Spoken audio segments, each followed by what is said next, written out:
নমস্কাৰ এই মুহূৰ্তত আহি পৰিছে ৰাতিপুৱাৰ কেইবাটাও গুৰুত্বপূৰ্ণ খবৰ আজি ৮ এপ্ৰিল অসমৰ লগতে ভাৰতৰ বিভিন্ন প্ৰান্তৰ পৰা কেইবাটাও খবৰ আহি পৰিছে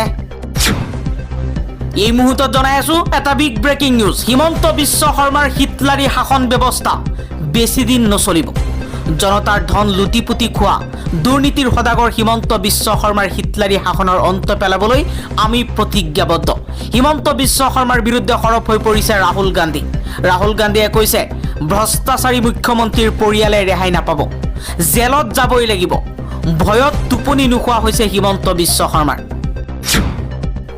আজি নিশাৰ ভিতৰত শেষ হ'ব পাৰে এটা সভ্যতা ট্ৰাম্পৰ মন্তব্যৰ এই পৰ্যন্ত কোনো প্ৰতিক্ৰিয়া প্ৰকাশ কৰা নাই ইৰাণে হৰমুজ প্ৰণালী বন্ধ হোৱাৰ বাবে আমেৰিকাত মূল্য বৃদ্ধি আমেৰিকাত বিভিন্ন সমস্যাই দেখা দিছে লাখ লাখ আমেৰিকাৰ নাগৰিকসকল ওলাই আহি ডোনাল্ড ট্ৰাম্পৰ বিৰুদ্ধে প্ৰতিবাদ সাব্যস্ত কৰিছে যাৰ বাবে এতিয়া উপায় নাপায় ডোনাল্ড ট্ৰাম্পে কৈছে যে নিশাৰ ভিতৰতে শেষ হ'ব পাৰে এটা সভ্যতা ইৰাণক এই ভয়ংকৰ ভাবুকি দিছে যিকোনো মুহূৰ্তত পাৰমাণৱিক বোমাৰে আক্ৰমণ কৰিব পাৰে ইৰাণৰ ওপৰত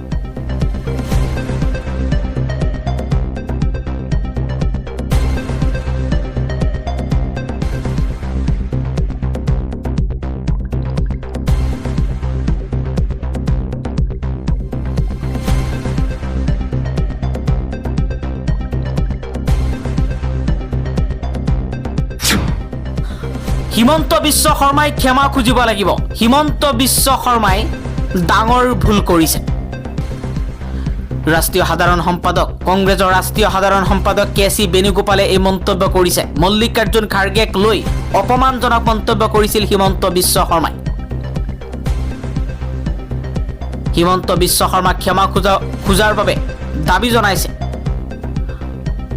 মল্লিকাৰ্জুন খাৰ্গেক আপত্তিজনক মন্তব্য কৰিছিল হিমন্ত বিশ্ব শৰ্মাই কৈছিল কোন হয় খাৰ্গে অসম বিধানসভা নিৰ্বাচনৰ মাজতেই চৰ্চালৈ আহিছে গুপ্ত হত্যাৰ প্ৰসংগ অগপ চৰকাৰৰ দ্বিতীয়টো কাৰ্যকালৰ সময়ত অসমত চলা গুপ্ত হত্যাৰ বাবে মুখ্যমন্ত্ৰী হিমন্ত বিশ্ব শৰ্মাই পোনপটীয়াকৈ অভিযোগ তুলিছে প্ৰাক্তন আৰক্ষী সঞ্চালক প্ৰধান তথা সাহিত্যিক হৰে কৃষ্ণ ডেকাৰ ওপৰত বৰ্ষৰত সংবাদ মাধ্যমৰ আগত প্ৰতিক্ৰিয়া ব্যক্ত কৰি হিমন্ত বিশ্ব শৰ্মাই কয় হৰে কৃষ্ণ ডেকাই আছিল অসমৰ গুপ্ত হত্যাৰ নায়ক অসমত যেতিয়া গুপ্ত হত্যা চলিছিল হৰে কৃষ্ণ ডেকা ডিজিপি আছিল হৰে কৃষ্ণ ডেকাই হিমন্ত বিশ্ব শৰ্মাৰ বিৰুদ্ধে কৈছিল যে হিমন্ত বিশ্ব শৰ্মাৰ শাসনকালত অসমখন বিক্ৰী হৈ গৈছে হিমন্ত বিশ্ব শৰ্মাই এটা এটাকৈ সম্পদ আদানী আম্বানীৰ হাতত ৰামদেৱৰ হাতলৈ গতাই দিছে হিমন্ত বিশ্ব শৰ্মাৰ শাসনকালত অসম সুৰক্ষিত নহয় হৰে কৃষ্ণ ডেকাই হিমন্ত বিশ্ব শৰ্মাৰ বিৰুদ্ধে এই মন্তব্য কৰাৰ পাছতে হৰে কৃষ্ণ ডেকাক গুপ্ত হত্যাৰ নায়ক আখ্যা দিছে হিমন্ত বিশ্ব শৰ্মাই আমেৰিকাৰ ৰাষ্ট্ৰপতি ডোনাল্ড ট্ৰাম্পে ইৰাণৰ ওপৰত ভয়ংকৰ আক্ৰমণৰ হুংকাৰ দিয়াৰ পাছতেই সৰব হৈ পৰিছে ইৰাণৰ ইছলামিক ৰিভলিউচনাৰী গাৰ্ড কৰ্পছ IRGCয়ে কৈছে যদি আমেৰিকাই ৰঙা ৰেখা অতিক্ৰম কৰি সামৰিক ঘাটিসমূহক আক্ৰমণ কৰে তেন্তে মধ্যপ্ৰাচ্যত থকা আমেৰিকাৰ ঘাটিসমূহ সম্পূৰ্ণৰূপে শেষ কৰি পেলোৱা হ'ব আৰু লগতে আমেৰিকা আৰু ইয়াৰ মিত্ৰ দেশসমূহক বহু বছৰলৈ তেল আৰু গেছৰ পৰা বঞ্চিত কৰিব ইৰাণে বিহাৰৰ পৰা মানুহ আনি ভোট লোৱাৰ চেষ্টা কৰিছে বিজেপিয়ে এবাৰ সৰব হৈ পৰিছে গৌৰৱ গগৈয়ে কৈছে বিহাৰৰ পৰা অহা বহুত বাছ অসমৰ বিভিন্ন ঠাইত দেখা পোৱা গৈছে বিভিন্ন প্ৰতিবেদন আৰু অন্যান্য মাধ্যমত বিহাৰৰ পৰা অহা বাছতো অসমৰ বিভিন্ন ঠাইত দেখা পোৱা গৈছে অসমৰ ৰাইজৰ মাজত প্ৰশ্নৰ উত্থাপন হৈছে এই সময়ছোৱাত জনসচেতনতা অত্যন্ত গুৰুত্বপূৰ্ণ বিশেষকৈ ভোট গ্ৰহণ কেন্দ্ৰসমূহৰ ওচৰত কি ঘটি আছে তাৰ ওপৰত সজাগ দৃষ্টি ৰখাটো অত্যন্ত প্ৰয়োজনীয় কাৰণ নাগৰিকসকল সজাগ থাকিলেহে আমাৰ গণতন্ত্ৰ আটাইতকৈ বেছি শক্তিশালী হৈ থাকিব জুবিন গাৰ্গক ন্যায় নিদিলে হিমন্ত বিশ্ব শৰ্মাই কৈছিল যদি আমি জুবিন গাৰ্গক ন্যায় দিব নোৱাৰো আপোনালোকে ভোট কিয় দিব? নিৰ্বাচন আহিলে মাজত মাত্ৰ কেই ঘণ্টামান বাকী আছে। তাৰ পাছতেই 2026 চনৰ অসম বিধানসভা নিৰ্বাচনৰ ভোট গ্ৰহণ হ'ব। কিন্তু জুবিন গাৰ্গৰ ন্যায়ৰ যি প্ৰতিশ্ৰুতি দিছিল সেই ন্যায় আচলতে দিব নোৱাৰিলে। সমগ্ৰ অসমবাসী ক্ষোভিত। অসমৰ সুযোগ্য সন্তান হিয়াৰ আমঠু জুবিন গাৰ্গে ন্যায় নাপালে। ফাষ্ট ট্ৰেক কোৰ্ট তৎক্ষণাত গঠন কৰাৰ পৰিৱৰ্তে 6 মাহ পলমকৈ গঠন কৰা হ'ল। নাজানো হিমন্ত বিশ্ব শৰ্মাই বাৰু কাক ৰক্ষা কৰিব বিচাৰিছে। কিন্তু অসমত ৰাইজৰ আশীৰ্বাদেৰে কংগ্ৰেছ চৰকাৰ গঠন হোৱাৰ 100 দিনৰ ভিতৰতে জুবিন গাৰ্গক আমি ন্যায় প্ৰদান কৰিম আৰু দোষীক শাস্তি দিম। এয়া আমাৰ প্ৰতিশ্ৰুতি বুলি মন্তব্য কৰিছে নিখিল ভাৰত কংগ্ৰেছ কমিটিৰ সভাপতি মল্লিকাৰ্জুন খাৰ্গে। মল্লিকাৰ্জুন খাৰ্গে লগতে কৈছে যে হিমন্ত বিশ্ব শৰ্মা যদি মুখ্যমন্ত্ৰী হৈ থাকে বা বিজেপি চৰকাৰ যদি আকৌ অসমত হয় তেতিয়াহ'লে জুবিন গাৰ্গৰ ন্যায় দূৰৰ কথা, জুবিন গাৰ্গৰ হত্যাকাৰীসকলে মুকলি আকাশৰ তললৈ ওলাই আহিব। কাৰণ জুবিন গাৰ্গৰ হত্যাকাৰীসকলৰ লগত হিমন্ত বিশ্ব শৰ্মাৰ মধুৰ সম্পৰ্ক আছে। কোনো মানুহ আইনৰ ঊৰ্ধত নহয়। দেশৰ ৰাষ্ট্ৰপতি, প্ৰধানমন্ত্ৰী, মুখ্যমন্ত্ৰী যিয়েই নহওক কিয় কোনো আইনৰ ঊৰ্ধত নহয় আৰু হ'ব নোৱাৰে।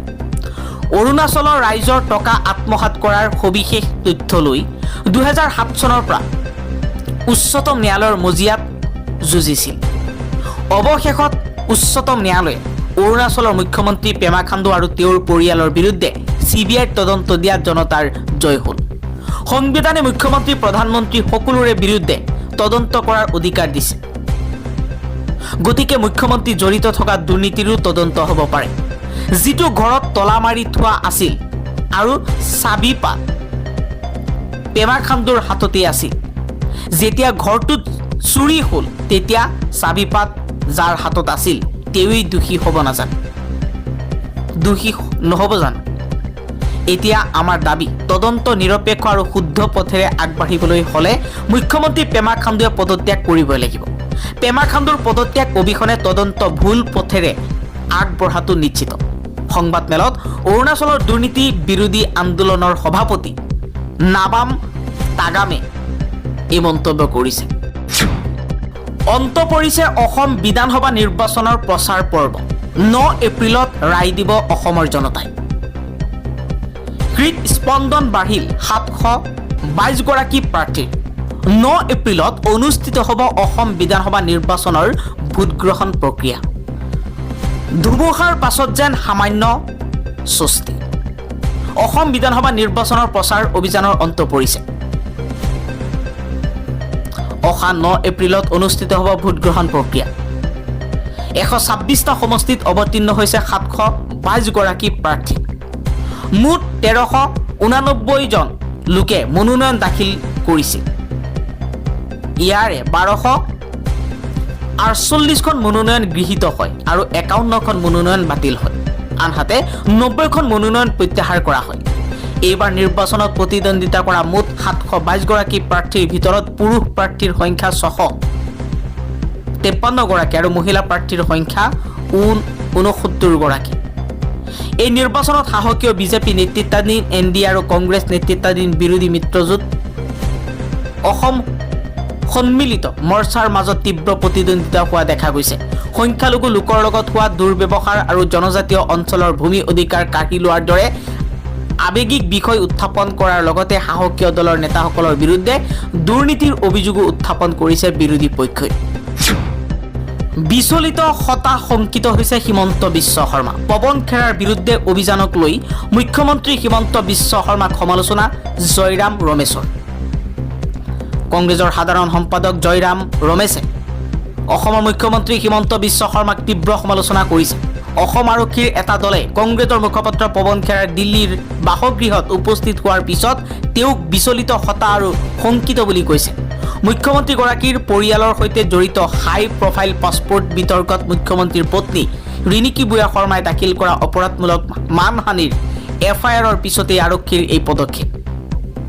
জয়ৰাম ৰমেশে এক্সত নিজামুদ্দিন ইষ্টত পৱন খেৰাৰ ঘৰৰ বাহিৰত আৰক্ষী বিষয়া নিয়োগ কৰাটোক গৰিহণা দি ইয়াক ডাইনী হত্যা আৰু কথিত অন্যায়ৰ কথা উদঙাই দিয়া বিৰোধীৰ কণ্ঠ ৰুদ্ৰ কৰিবলৈ ৰাষ্ট্ৰৰ যন্ত্ৰপাতি ব্যৱহাৰ কৰি দমনৰ প্ৰচেষ্টা বুলি অভিহিত কৰিছে।